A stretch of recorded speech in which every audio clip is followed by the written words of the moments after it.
नमस्कार दोस्तों, मेरा नाम है जयंती झा और आप देख रहे हैं देश नीति।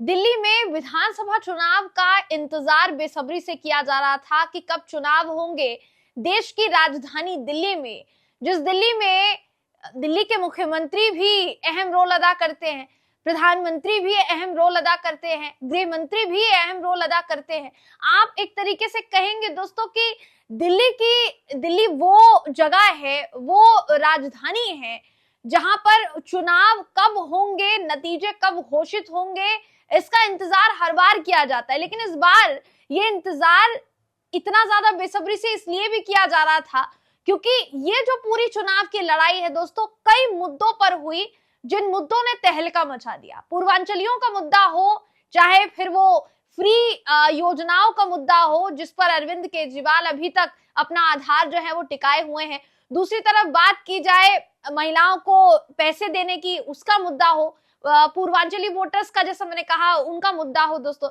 ऐसे तमाम मुद्दे जो हैं इस चुनाव में गिनाए गए और उन पर राजनीति जो है वो जोरों शोरों से हुई। अब नतीजे घोषित होने का इंतजार किया जा रहा है, 8 फरवरी को क्या नतीजे सामने आएंगे, लेकिन उन नतीजों में क्या आंकड़ा सामने आ सकता है, संभावना क्या है, अभी फिलहाल के लिए इस बात को कई चैनल्स जो है दोस्तों आपको दिखा रहे होंगे, इन आंकड़ों को कई चैनल्स दिखा रहे होंगे लेकिन हमें पता है कि शुरुआत से लेकर अब तक हमारे जो दर्शक हैं देश नीति द्वारा दिखाए गए आंकड़ों पर भरोसा करते आए हैं। इसलिए हम आपको बताने जा रहे हैं कि दिल्ली में विधानसभा चुनाव जो संपन्न हो चुके हैं उसके नतीजे क्या हो सकते हैं, अनुमान क्या लगाया जा रहा है, देश नीति का एग्जिट पोल क्या कहता है। दोस्तों, तमाम आंकड़े इस वीडियो में मैं आपको बताने जा रही हूं, इसलिए आखिर तक इस वीडियो को आप जरूर देखिएगा। दोस्तों, दिल्ली में विधानसभा चुनाव जो हुए हैं वो 70 सीटों पर हुए हैं। 70 सीटें जो है दोस्तों, ये 70 सीटें 11 जिलों में आती है। उन 11 जिलों में कितनी सीटें हैं और वहां पर कितनी कितनी सीटें किस किस पार्टी को मिलने की संभावना है, सबसे पहले तो ये आंकड़े आपके सामने रख देते हैं। दोस्तों, दिल्ली में 11 जिले, जैसे मैंने आपको बताया, नॉर्थ दिल्ली जो है उसमें 8 सीटें हैं, जिसमें बीजेपी को 0 सीटें मिल सकती है, आम आदमी पार्टी को 6 सीटें मिल सकती है और कांग्रेस को 1 सीट जो है मिल सकती है। सेंट्रल दिल्ली की बात करेंगे तो 7 सीटें जो है वो सेंट्रल दिल्ली में है टोटल। बीजेपी को 1 सीट मिल सकती है, आम आदमी पार्टी को 5, कांग्रेस को 1। वहीं बात की जाए नॉर्थ वेस्ट दिल्ली की तो यहाँ पर भी 7 सीटें हैं, बीजेपी को 0 सीटें, आम आदमी पार्टी को 5, कांग्रेस को 2 सीटें। वेस्ट दिल्ली की बात करेंगे यानी पश्चिमी दिल्ली की बात करेंगे तो 7 सीटें टोटल है, बीजेपी को 1 सीट, आम आदमी पार्टी को 5 सीट, कांग्रेस को 1 सीट। बात करेंगे नई दिल्ली विधानसभा सीट की तो 6 सीटें हैं दोस्तों इस विधानसभा सीट में, और इसमें से अगर बात की जाए तो बीजेपी को 0, आम आदमी पार्टी को 6, कांग्रेस को 0 सीटें। साउथ वेस्ट दिल्ली में 7 सीटें हैं टोटल, बीजेपी को 3 मिल सकती है, आम आदमी पार्टी को 3 मिल सकती है, कांग्रेस को 1 मिल सकती है।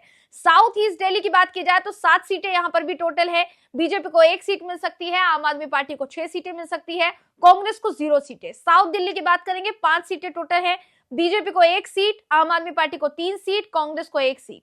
ईस्ट दिल्ली की बात करेंगे 6 कुल सीटें हैं दोस्तों, बीजेपी 3 सीट, आम आदमी पार्टी 2 और कांग्रेस 1 सीट। बात की जाए शाहदरा की तो शाहदरा में 5 सीटें हैं टोटल, बीजेपी को 0 सीटें मिल सकती है, आम आदमी पार्टी को 4, कांग्रेस को 1। बात की जाए नॉर्थ ईस्ट दिल्ली की तो 5 सीटें कुल है, जिसमें से बीजेपी को 0, आम आदमी पार्टी को 5 और कांग्रेस को 0 सीटें हासिल हो सकती है, यानी कांग्रेस का खाता वहां नहीं खुल सकता है। देखिए, बीते कुछ चुनावों की बात करेंगे अगर, चाहे आप 2015 विधानसभा चुनाव की बात करेंगे, चाहे फिर 2020 में जो विधानसभा चुनाव हुए दोस्तों उसकी बात करेंगे, दोनों ही विधानसभा चुनावों में अगर कहीं ना कहीं देखा जाए तो कांग्रेस का खाता नहीं खुला। लेकिन इस बार के विधानसभा चुनाव में जिस तरीके के मुद्दे सामने आए हैं, भारतीय जनता पार्टी आम आदमी पार्टी को घेरती नजर आई है और ये जो पूरा चुनाव है इसको आम आदमी पार्टी वर्सेस भाजपा बना दिया गया।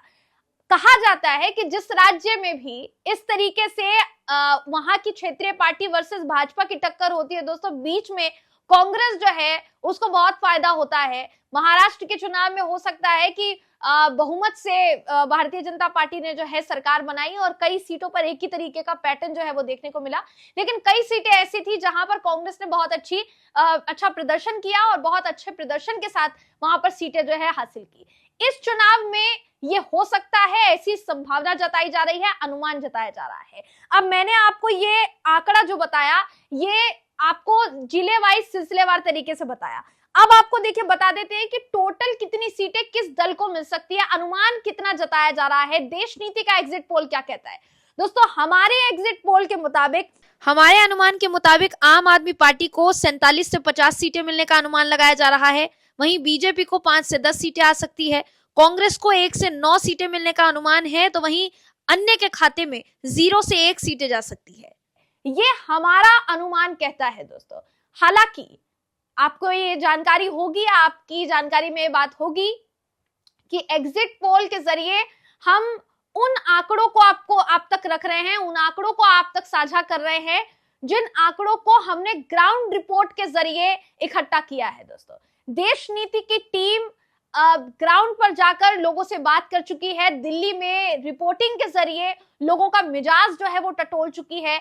ऐसे में वो लोग क्या सोचते हैं, उन लोगों के मुताबिक किन मुद्दों पर वो वोट देने के लिए जाएंगे, किन मुद्दों पर भिड़ंत हो सकती है किन किन दलों के बीच में, इसके आधार पर, उस सैंपल के आधार पर ये जो डेटा है निकाला गया है और इस डेटा के मुताबिक हमने ये जो आंकड़े हैं आपके सामने रखे हैं। मैंने शुरुआत में भी कहा, अभी फिर से इस बात को दोहरा रही हूं कि ये जो पूरा चुनाव है दोस्तों कई मुद्दों पर आधारित रहा है, जिन मुद्दों को हमने भी आपके सामने रखा है। अरविंद केजरीवाल शुरुआत से लेकर लास्ट तक भी कानून व्यवस्था पर निशाना साधना उन्होंने नहीं छोड़ा। दूसरी तरफ बात की जाए बीजेपी की, तो बीजेपी ने लगातार आम आदमी पार्टी के जितने भी तमाम नेता जेल गए उसको लेकर आम आदमी पार्टी को घेरा। कांग्रेस की बात की जाए तो कांग्रेस ने भारतीय जनता पार्टी को भी घेरा, जो कि हमेशा से, अगर आप केंद्रीय नेतृत्व की तरफ से बात करेंगे तो केंद्रीय नेतृत्व के लिहाज से भी कांग्रेस बीजेपी को घेरती ही आई है। लेकिन ये जो फैक्टर है कि इंडिया गठबंधन जहां आम आदमी पार्टी और बाकी के तमाम क्षेत्रीय दलों को साथ लेकर चलता है, दिल्ली में यहाँ पर दो जो रास्ते हैं वो अलग अलग हो गए, कांग्रेस के अलग और आम आदमी पार्टी के अलग। ऐसे में उसका कितना प्रभाव पड़ता है ये भी देखने वाली बात फिलहाल के लिए होगी। लेकिन फिलहाल के जो नतीजे सामने आ रहे हैं वो चौंकाने वाले हैं दोस्तों। देखिए, पिछले चुनाव की बात करेंगे, 2020 के अगर चुनाव की आप बात करेंगे, 2020 में जो चुनाव हुए थे उसमें आम आदमी पार्टी का जो प्रदर्शन है वो वोट परसेंट जो है वो आप कह सकते हैं घटा था। दूसरी तरफ भारतीय जनता पार्टी का जो वोट परसेंटेज है दोस्तों, बेशक बहुमत से सरकार भाजपा नहीं बना पाई, उम्मीद के मुताबिक भाजपा को वो नतीजे जो है वो नहीं मिल पाए, लेकिन कहीं ना कहीं देखा जाए तो बीजेपी का जो वोट शेयर है वो डगमगाया नहीं है। ऐसे में आम आदमी पार्टी और भारतीय जनता पार्टी के बीच में भी एक तगड़ी टक्कर जो है उसको दर्शाया जा सकता है। आम आदमी पार्टी की बात की जाएगी तो 70 में से 62 सीटें आम आदमी पार्टी ने 2020 के चुनाव में जीती थी। 2015 के चुनाव में जब आप उससे पीछे जाएंगे तो 2015 के चुनाव में 67 सीटें, 70 में से 67 सीटें आम आदमी पार्टी ने जीती थी। उससे पहले जो 2013 में चुनाव हुआ दोस्तों, शीला दीक्षित को कई वोटों से हरा दिया था अरविंद केजरीवाल ने। ऐसे में अभी तक के प्रदर्शन की बात की जाए, बेहतरीन प्रदर्शन आम आदमी पार्टी का रहा है।